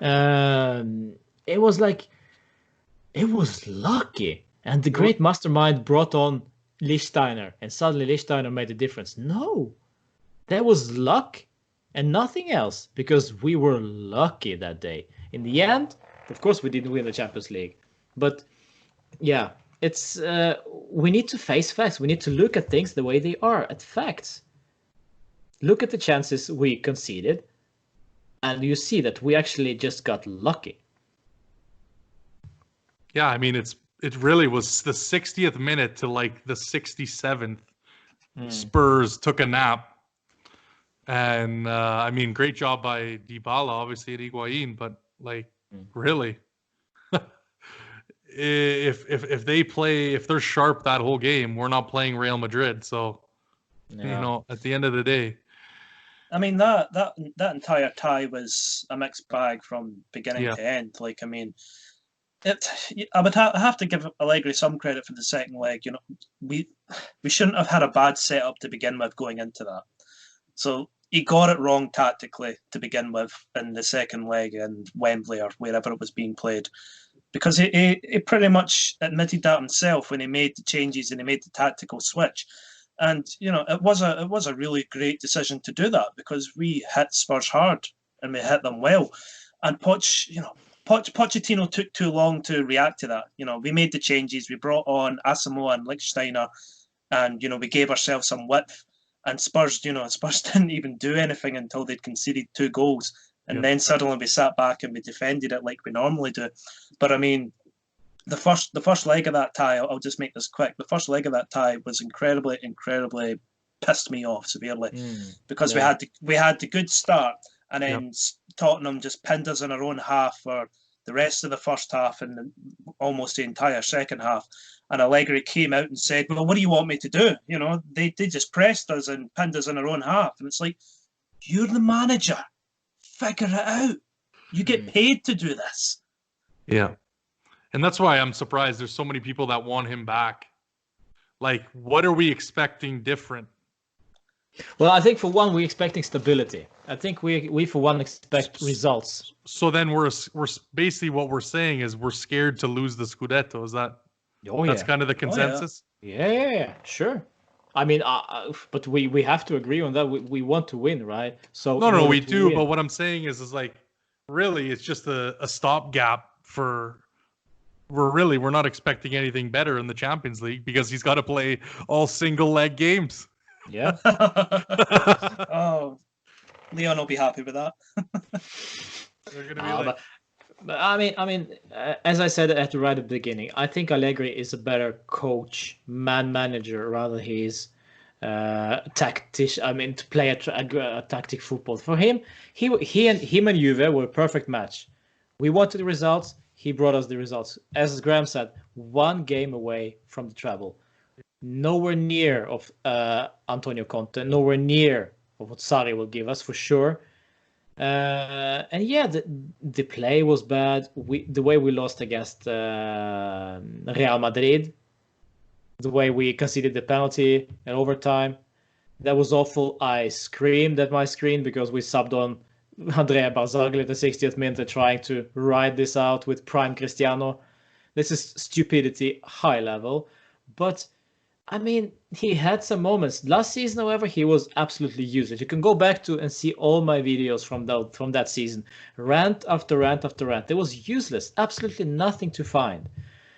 But at least we had some basic strategy, you know? With this guy today, the players don't have any. They don't have any tactics. They don't have any guiding, it seems. They're just playing whatever they want. And that's the point. Allegri would have said to Dybala, cover that space or something, do anything. But with Sarri, play along, guys. Have fun. Cristiano, have fun. So that's yeah, exactly. But is it really tactics though? Like I give Allegri credit. Like, don't get me wrong. I'm not gonna come on here and be like, he was shit the whole time we had him and he did nothing for us. Like, you look at that last season. I mean, is really covering space and covering players and sitting back, is that really tactics? Yeah. Like, are we really? Is it just because now all of a sudden we've gone the other way and we aren't defending pretty well and we are getting countered very easily, that it's like, okay, now we're obviously we're not producing much, but I would say there's more. We've looked a hell of a lot better at the beginning of when Sarri took over than anything that really Allegri was doing all of last season. I mean, it was really sitting behind the ball. That's the good point that Graeme actually mentioned, that we should have cut the cord after Cardiff.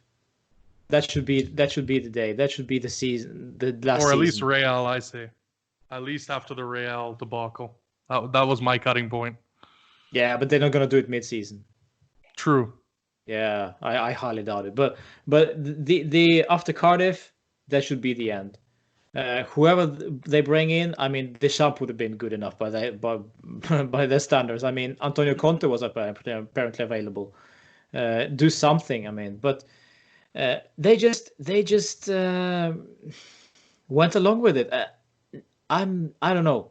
We all saw it. We all thought that this going too far. Allegri has done enough with this team. He maxed this team. Yeah. And that's it. So the last season with him was overkill. It was painful and overkill, yeah. So yes, and that's why probably people are bashing Allegri so much because of that last season. And again, I think it ruins him. It really does. Yeah, but then again, it's not his fault. I don't think it's his fault. I think it's management who needs to see this as he maxed out. True. See you. So management needs to go there. When you go in every press conference, you make the excuse that you can't play beautiful football, and what is this? This is just tact. This is just, sitting back. Like, to me, it got so bad, and I'd say, especially after hearing what Chiellini said, obviously I still don't think it's true. I think something definitely happen. But when you talk about a coach that can't even motivate, we're talking about trying to get Sarri to motivate all these players, and a guy that has these exhausted players at halftime. Where was the motivation in that? I think that's a horrible look, in my opinion. Like a player comes out and says that. To me, that's a slap in the face to everyone who decided to show up to that game. And obviously, it goes with the players as well. Those same players and that same coach get lumped into, not showing up in the second half. To me, that's embarrassing. Well, I think the main sticking point when fans make a comparison between Allegri and Sarri is, and I've thought this personally myself, under Allegri in the final 2 seasons, at the very least, the football was awful, horrendous, but we were winning games. So you can't. Sometimes you can't have it all. So you watch these boring games, but you win at the end of the 90 minutes, and then you win a league title. So you're satisfied by that. And the problem we've got under Sarri is we're playing awful football again. Sometimes it looks like a complete replica of what we saw under Allegri, but we're not winning games, and that's the problem. Before you go, Roman, the only thing I have to counter on that though is, what if we're winning those games because the league is not necessarily up to standard? What if we lose last year, or we lose the year before? Then we're sitting in a privileged position of saying, yeah, we won those Scudetti. But if we're playing, let's say, in the Premier League or La Liga, you're not winning the league. You know what I mean? So that's why it's an overhyped interpretation. Like you said, I agree 100%. Yeah, we're winning games. That's at the end of the day. The W is what is the only thing that matters in the history books, right? You won. But what I'm saying is when you look at it a little bit more critically, there's a lot of times where there's multiple opportunities where we don't go 8 straight with winning the Scudetto, right? Like, that's my only point towards that. But anyway, sorry for cutting you off, Roman. No, go ahead. That's fine. If we compare, let's say, a 1-0 victory with Allegri, with 2-1 victory with Sarri, the comparison there is, okay, the similarities are there, surely. Both are victories. Get 3 points, both of you. But with Allegri, I actually was more comfortable without the ball. I knew that Allegri had his system to defend. Granted, that's not what I wanted. With Cristiano in there, with Dybala in there, guys like that, I wanted the attack, I wanted tiki-taka, all that stuff. But at the end of the day, we ride out, we win 1-0. But with Sarri, we win 2-1. We have this useless zonal marking that he started with. We're conceding goals like crazy. We're conceding chances. We are not having possession. We are not sure what to do when not in possession. Everything is all over the place, and people are making mistakes that they didn't make last season. So the basic tactics were there with Allegri, defending at least. Yeah. But now I'm not sure what we have. I can't see it. I can see it. The part of the defense. What is working there? Nothing. Midfield, nothing. Attack, nothing. Goalkeeper, maybe. But that's the only part of the play that we actually, standardized. It's the goalkeeper, and that's scary because everything else is all over the place. With Allegri, we knew what we're gonna get with defense. We knew for the most part what we're gonna get with the midfield. We didn't know what we were gonna get with attack because that was not the priority. Yeah. It was all about defending the league, and we did that. However crappy the way that happened, but we did that. So yeah, I think that it was more comfortable. It was more relaxing for my heart and for my mind to watch Allegri get the 3 points rather than as well. Yeah, of course it was nerve-wracking because it's never comfortable to lead 1-0, right? Especially when you don't have the ball for the last 20 minutes. Yeah, it's tough, and it beat us against Real. We lost against, but it was prime Cristiano. It was arguably maybe wrong call from the referee, from Michael Oliver. I don't know. Right. The fact is that we allowed this to happen. That's the Yeah. point. We allowed that cross to Lucas Vasquez that Benatia messed out. That's the thing that happens when you play with a defensive coach. But that's why we say he's a defensive coach, because he knows defense. With Maurizio Sarri, I'm not so sure what he knows. And that's harsh, but it's true. Sarri ball was only for Napoli period, because he had specific players, and Pipita was in his prime, as well as Marek Hamsik. Yeah. So I think we're gonna kind of close it down. I don't know. Do you guys have anything you want to talk? You want to get off your chest further? I think I'm all good for now, thanks. Alrighty, guys. There will be more to come for after Bologna for sure, because there will be also interesting game, because after that game, when that game comes, we need to see something, right? Yeah.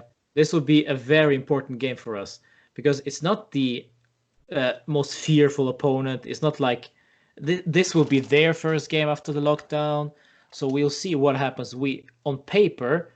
Everybody's saying we're going to win. I'm not saying we're going to win, but I think we're going to win, but not comfortably. We have to win. We have to win for sure. And also look at the players that we are bashing now. Cristiano, how is he going to respond? Because for sure he will start. Players like Pjanic, will he play? What will he do? I mean, there are all sorts of questions to be answered. Will they be answered? We'll just have to wait and see. For sure. And, something I do at the end of every podcast, we talk about allo stadio or a Torino. I know you guys have beautiful setups there in the backgrounds, but just give me some of the memorable moment, first time going to the stadium, first time seeing Juve live, and kind of how that was for anyone. A lot of the guys that I have just talked to, they haven't been, so it's always nice to hear good stories about being able to go see Juve play live. Oh, this is where Aubert should have been here, and his infamous Fulham visit. I will definitely have him on. I'll definitely have you on, man. Don't worry, we'll get that out of you. I think this is the point where I log off, because unfortunately I've never been. Really? Wow. I've never had the opportunity. I was actually going to go this year at some point, but for obvious reasons, that's not going to happen. I've heard that so many times. Yep. From either on Twitter or I was gonna go. I had tickets for the Lyon game. I had tickets for this game, and it's what a fucked up year it's been. But okay, or a memorable Juve moment that sticks out in your mind, where you were, what the game was, anything, man. Come on, we want the nostalgia. I've got plenty of that. The first one that always comes to mind every single time, 2003 against Real Madrid, Stadio delle Alpi. I think we lost the first leg 2-1. This is against Galactico Real Madrid era. You've got your Brazilian Ronaldo, Zinedine Zidane, Luis Figo, all these guys. And I can't exactly remember what age I was. I was in high school anyway, so possibly 14, 15 years old. And all my friends and anyone that watched football that I went to class in school with, every single one of them said to me, Juventus, no chance. That team's got Zinedine Zidane. They've got Ronaldo and all these guys. They're going to beat you and they're going to go to the Champions League final. Yeah. And, when you looked at it, they were coming off a really, really good display against Manchester United in I believe it was the quarterfinals, because it was a different format back then. This is how far back we're going. And I just remember watching that game, and for some reason I thought to myself, we're going to beat them. We have to beat them, because, we had a really, really great result previously against Barcelona that year, where, it was classic Grinta, classic backs against the wall. We were tying in the new camp.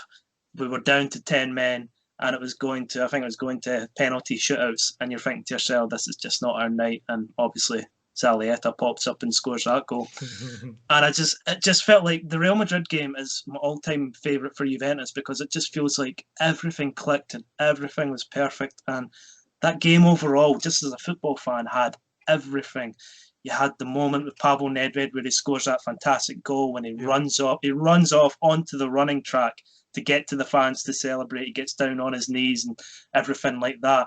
You had the classic Del Piero goal that everyone sees, even a new fan. If you type in Del Piero Juventus, you just see that where he just does the little feint, drops his shoulder, fakes a shot, and then he hits into the net.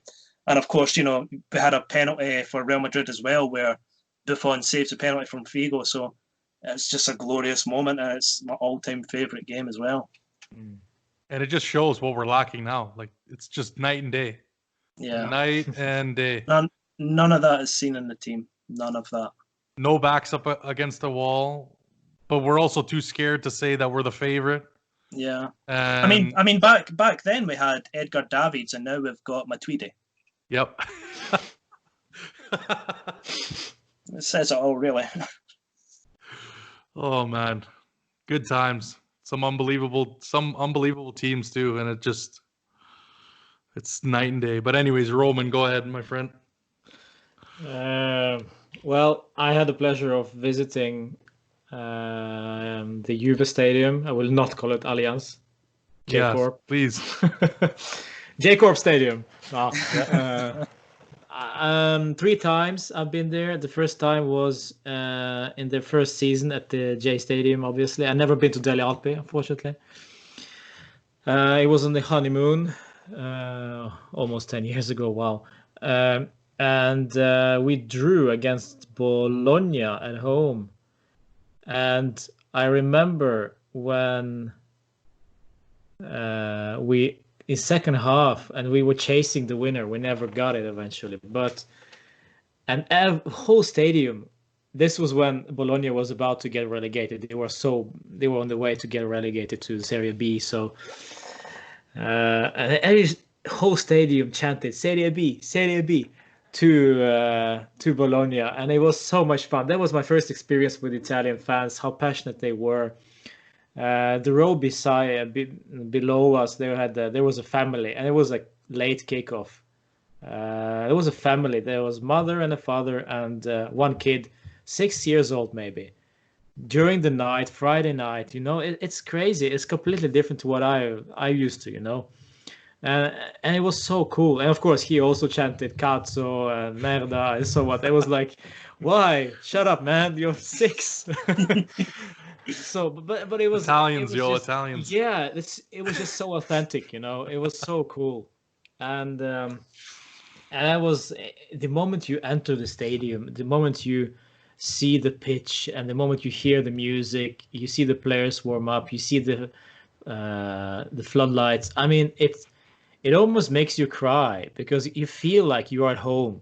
You feel like you've arrived. And we traveled from Norway to Italy. It's for what, 4 or 5 hours in total. So it's not that far, but still, it's a trip. So, I mean, it's like you see 40,000 fans wearing the same colors as you do, cheering the same names. It's like you're home, man.